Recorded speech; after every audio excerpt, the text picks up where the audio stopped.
కరువు ఉన్నా కూడా నువ్వు సమృద్ధిని అనుభవించగలవు. హల్లెలూయా. అది దేవుని యొక్క వాక్యములో దేవుడు తన తెలియపరుస్తున్నటువంటి తన యొక్క హృదయము, ఆ సత్యం. అయితే ఆ కరువులో సమృద్ధిని సృష్టించి ఆ సమృద్ధిని నువ్వు అనుభవించాలంటే నువ్వు నమ్మాలి. దేన్ని నమ్మాలి? దేవుడు పలికిన మాటని నమ్మాలి. నీ పరిస్థితులు నమ్మకూడదు. నీకున్న సమస్య మీద నువ్వు ఆధారపడకూడదు. చుట్టూన్నటువంటి జనము మీద, నీ ఉద్యోగం మీద ఆధారపడదు.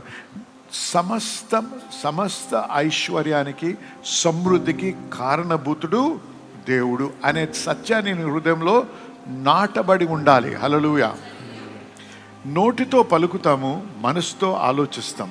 హృదయములో ఆ సత్యం నాటబడకపోతే కష్టాలు వచ్చినప్పుడు మనము సడిలి అనుమానంలోకి వెళ్తాం. అనుమానము ఉండకూడదంటే, అవిశ్వాసం ఉండకూడదంటే ఆ వాక్యము స్థిరముగా మన హృదయంలో నాటబడి ఉండాలి. హల్లెలూయా. జనులారా వినండి, దేవుని వాక్యము చూసినట్టయితే తన బిడ్డలు సమృద్ధిలో బ్రతకడమే దేవుని యొక్క చిత్తమని రూఢిగా స్థిరపరచబడి ఉంది. హల్లెలూయా. నమ్మిన వారు ఒకసారి దగ్గరగా హల్లెలూయా చెప్పండి.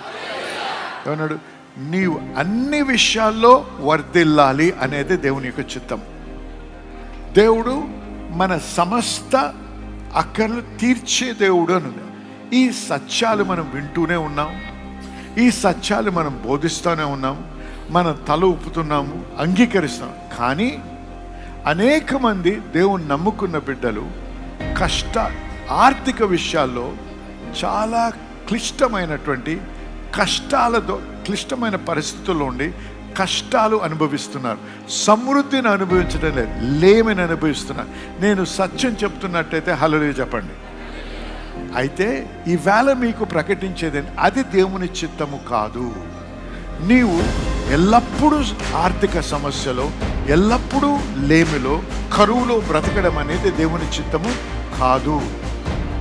దాని నుంచి, అటువంటి అనుభవం నుంచి నేను బయటికి రావాలి.